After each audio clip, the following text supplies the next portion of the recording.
अंदर पहला चेंज ये हुआ है कि वैलिडिटी अब 3 साल हो गई। मतलब 2026 वाली सीईटी पास कर लोगे ना तो आपके 27, 28 और 2029 तक टिल 2029 तक आप एलिजिबल रहेंगे। सीईटी नहीं भी होगी, कहने का मतलब है अब ये हर 3 साल में सीईटी करवाएंगे, इसका मतलब ये लग रहा है। लेकिन कोशिश ये करेंगे कि हर साल करवाएं, क्योंकि जिन बच्चों की इस बार सीईटी नहीं निकल पाई तो फिर वो क्या करेंगे, इसलिए सीईटी तो होगी लेकिन वैलिडिटी उसकी 3 साल है।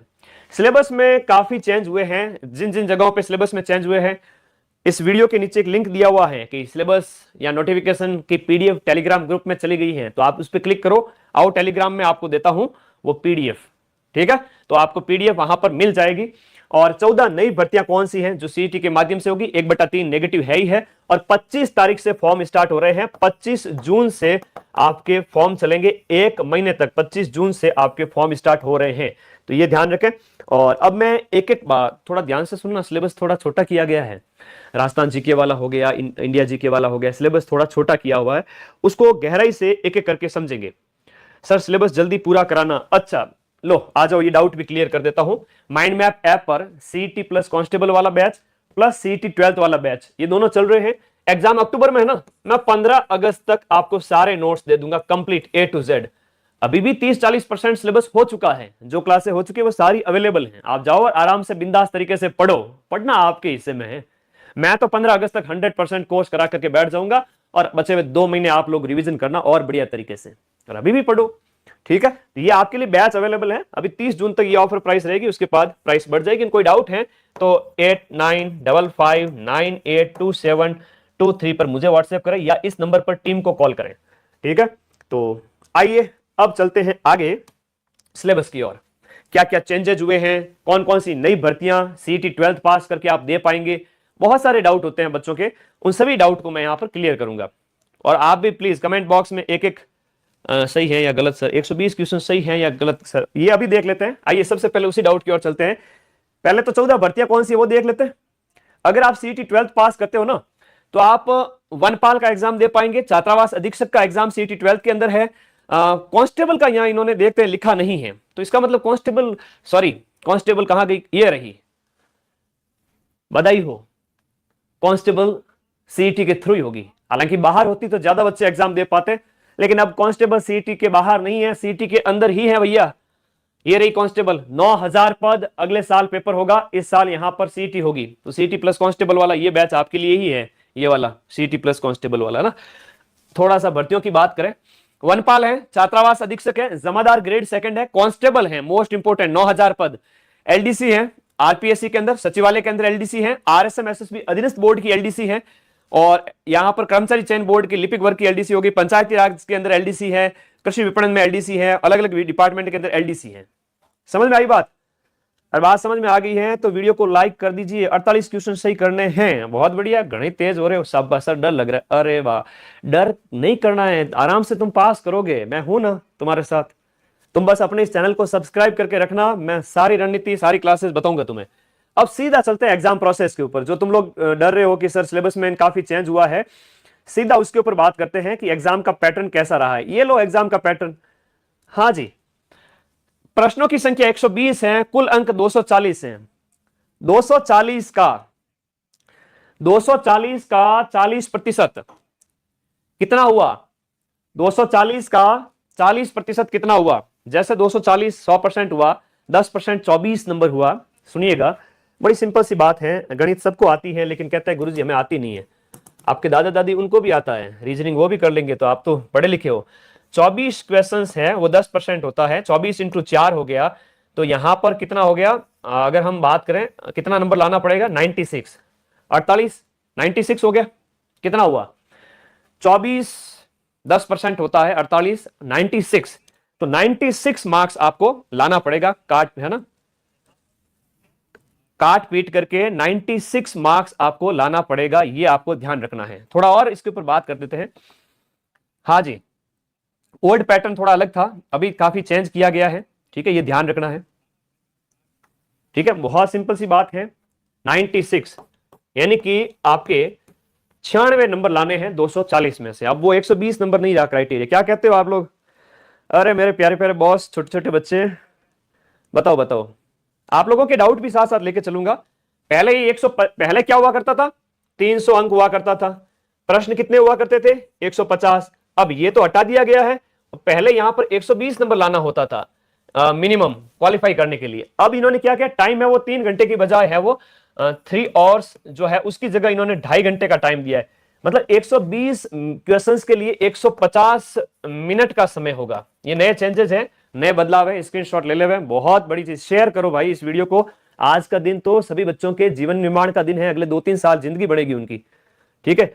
तो 2.5 घंटे का टाइम है 120 क्वेश्चंस के लिए, खूब टाइम है। क्वालिफाइंग लेवल का पेपर है, मैथ, रीजनिंग, साइंस, इंग्लिश अगर स्ट्रांग है तो उसमें हाथ डालो, वरना जीके की ओर आ जाओ। सर आपका चैनल सीटी एग्जाम से खूब वायरल हुआ था। अच्छा, हम हर एग्जाम में ही वायरल हैं बेटा, सबसे ज्यादा बच्चे ही पढ़ाते हैं, और बच्चों का विश्वसनीय चैनल है कि मात्र 1 साल में, 1.5 साल में 10 लाख बच्चे पूरे राजस्थान में किसी कोचिंग को अगर सब्सक्राइब किया है तो वो माइंड मैप ही है। तो इधर उधर ना भटके, मैं आपको सारी चीजें बता देता हूं। राजस्थान की हिस्ट्री, कल्चर और सिलेबस में क्या क्या है, थोड़ा यहां पर डिफाइन कर दिया इन्होंने सिलेबस को। जैसे राजस्थान की इतिहास है, कला संस्कृति है, भारत का भूगोल है, राजस्थान का भूगोल है, पॉलिटी इंडिया की है, राजस्थान की भी है, जनरल साइंस भी है, रीजनिंग भी है, गणित भी है, और जन स्वास्थ्य वाला टॉपिक थोड़ा नया है, कंप्यूटर है, हिंदी है, अंग्रेजी में कोई चेंज नहीं हुआ है, कोई चेंज नहीं हुआ। अब सिलेबस को थोड़ा डिटेल में पढ़ लेते हैं, है ना। नया सिलेबस सर क्या हुआ, है ना, नया सिलेबस में क्या हुआ, क्या हटा, क्या जुड़ा, आ जाओ। डरना नहीं है, इतने बहादुर बच्चे हैं, कह रहे डर लगे, क्या डर लग रहा है इसमें। इंडिया जी के, राजस्थान जी के, हिंदी, रीजनिंग, करंट नहीं पढ़ोगे तो भी, हिंदी रीजनिंग में तो बिना पढ़े आज भी आधे प्रश्न तुम सॉल्व कर सकते हो। 10वीं 12वीं में नहीं पढ़ा क्या, करंट मैं तुम्हारा भाई कराएगा, तुम्हें 10 में से 9 क्वेश्चंस, 10 में से 10 क्वेश्चंस, इतना मैं मिला दूंगा।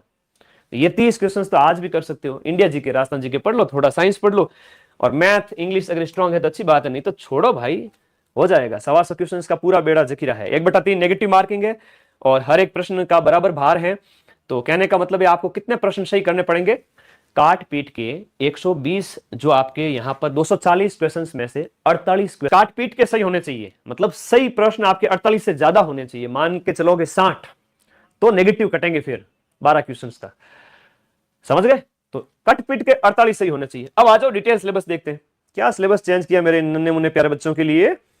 ओहो, राजस्थान इतिहास के अंदर सभ्यता और पुरातात्विक स्थल, राजस्थान की सभ्यताएं पूरी है, ऐप में हमने पढ़ा दी है, नोट्स पढ़ लो जाके। प्रमुख राजवंश है, सिर्फ नोट्स को पढ़ के ज्यादा टाइम वेस्ट मत करना इसके ऊपर, और इसके क्वेश्चंस निकाल लेना टेस्ट के अंदर। फिर सीधी मॉडर्न हिस्ट्री आ गई राजस्थान की, बीच के पूरी उड़ा दी, मतलब सिलेबस छोटा कर दिया। हालांकि ये बड़ा टॉपिक है, इसको ज्यादा उलझना मत।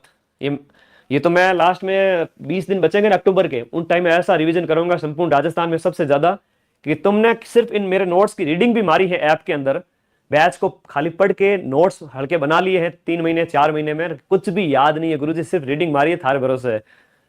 ऊपर ऊपर से सब आता है हमें, और घटनाएं हमें याद है, ये सभ्यताएं हैं, ये राजवंश है।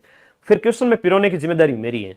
फिर 1857 का स्वतंत्रता संग्राम है, किसान आंदोलन, जनजाति, प्रजामंडल, एकीकरण और प्रजामंडल सब है, मतलब राजस्थान के व्यक्तित्व भी है। मॉडर्न राजस्थान की हिस्ट्री सबसे ज्यादा पूछी जाएगी, इसके ऊपर फोकस कर लो। बाकी वाली सभ्यताएं शॉर्ट में पढ़ के, राजवंश शॉर्ट में पढ़ के छोड़ो, इस पे फोकस करो। लिखो पॉइंट को, क्या पढ़ोगे, मॉडर्न राजस्थान की हिस्ट्री ज्यादा पढ़ोगे, इंग्लिश में भी दिया हुआ है। कल्चर भी छोटी सी कर दी, स्थापत्य कला और चित्रकला दी है, मतलब दुर्ग पूरे पढ़ने हैं, सारे दुर्ग पढ़ने हैं, स्थापत्य कला मंदिर पढ़ने हैं, महल पढ़ने हैं, बावड़ियां पढ़नी है, छतरियां पढ़नी है, स्मारक पढ़ने हैं, देवल पढ़ने हैं, सब पढ़ना है। तो दुर्ग पढ़ोगे तो सब हो जाएगा। और मेरी 12 घंटे मैराथन मदन सर, जिसको 25 लाख विद्यार्थियों ने देखा हुआ है, वो क्लास बार बार देखना, क्योंकि मात्र 8 महीने में 25 लाख विद्यार्थी पूरे राजस्थान के बच्चे उस क्लास को देख रहे हैं। 12 घंटे मदन सर सर्च करो, और वो जीके कवर करो उसमें। फिर लोक संगीत में वाद्य यंत्र, लोकगीत, नृत्य, नाटक सब आता है, तो ये मैं आपको आराम से ऐप में पढ़ा दूंगा, पढ़ाया हुआ है, सारी चीजें चल रही हैं, इनको पढ़ें। लोक देवी देवता, संत संप्रदाय, वेशभूषा, आभूषण, बोलियां, कला संस्कृति के प्रमुख व्यक्तित्व वगैरह। जैसे कला संस्कृति के प्रमुख व्यक्तित्व, जैसे हम बात करें कि रूपायन संस्थान बोरुंदा किसने स्थापित किया, है ना। जैसे अनेक पत्रकारिता में भीष्म कौन है, ऐसे अलग अलग नाम उनके होते हैं, तो वो हम आपको पढ़ाते हैं, कोई ज्यादा नहीं है, छोटा सा सिलेबस है। फिर है आपका भारत का भूगोल। भारत के भूगोल में मुझे हंसी आ गई, क्या कमेंट क्वेश्चन पूछा जा रहा है बार बार, सर एज तो एज का कुछ बदो नव्या, एज 18 साल 1 जनवरी 2027 तक। अभी रुको, सारी बातें बताऊंगा। भारत का भौतिक स्वरूप, जिसमें पर्वत, पठार, मरुस्थल और मैदान। फिजियोग्राफिक डिवीजन ऑफ इंडिया, जिसमें भारत का भौतिक स्वरूप, जिसमें पर्वत, पठार दक्कन का, और मरुस्थल और मैदान, ये 4 पढ़ना है। और फिर नदियां, बांध, झीलें, सागर, पानी वाली सारी चीजें पढ़नी है। उत्तर भारत की नदियां, दक्षिण भारत की नदियां, उनकी सहायक नदियां, ऐसा ही क्वेश्चन आएगा, कोई कठिन क्वेश्चन नहीं है, ट्रिक से पढ़ाया हुआ है ऐप में सब। वन्य जीव अभ्यारण्य, ये टॉपिक नया जुड़ा है, आपदा प्रबंधन और जलवायु परिवर्तन। आपदा प्रबंधन में सेंट्रल लेवल पे कौन है, स्टेट लेवल पे कौन है, जिला लेवल पे जिला कलेक्टर उसका हेड होता है, स्टेट लेवल पे सीएम उसका हेड होता है, सेंट्रल लेवल पे national disaster management authority NDMA का हेड होता है प्रधानमंत्री। लो, ये 3 क्वेश्चन तो मैंने अभी बता दिए, इसी में से प्रश्न आ जाएगा। आई बात समझ में? तो कब कब किसका गठन हुआ है, ये सिंपल सा टॉपिक है, जेल प्रहरी में था। वन्य जीव अभ्यारण्य, ये आप अभी एलडीसी में भी पढ़ोगे। तो बहुत छोटा कर दिया, मैं तो कहूंगा यार 30% कर दिया, सिलेबस को छोटा कर दिया है। मात्र और मात्र 10 दिन में ये पूरा सिलेबस कवर कर सकते हो इंडियन ज्योग्राफी का। क्या बात है, सिलेबस छोटा कर दिया तुम्हारे। राजस्थान भूगोल, राजस्थान भूगोल में क्या है, राजस्थान के भौतिक स्वरूप है। राजस्थान के भौतिक स्वरूप मतलब राजस्थान की जो है मरुस्थल है, राजस्थान का जो अरावली है, मैदान है, राजस्थान का हाड़ौती का पठार है, ये पढ़ना। फिर जलवायु, प्राकृतिक वनस्पति, मिट्टियां, ये सब 41 जिलों के अनुसार ऐप में चल रही है। आधे से ज्यादा सिलेबस कवर हो चुका है, वहां पे सारे नोट्स अवेलेबल हैं, कहीं नहीं गए, लाइव क्लास अवेलेबल रहती है पूरी, है ना। 1 साल तक वैलिडिटी है, चिंता मत करो, 0 लेवल से क्लासें मिल जाएगी। नदी, झील, बांध, प्राकृतिक संसाधन है, पशु संपदा है, लेटेस्ट पशु गणना वाला प्रश्न आएगा। अरे यार, मैं ये सारी चीजें लास्ट में जब रिवीजन करूंगा ना, तो ये अधीनस्थ बोर्ड की धज्जियां उड़ा दूंगे। यूट्यूब से इतना जबरदस्त रिवीजन लास्ट के 20 दिन। वन्य जीव अभ्यारण्य वगैरह, जनसंख्या, जनजाति और पर्यटन।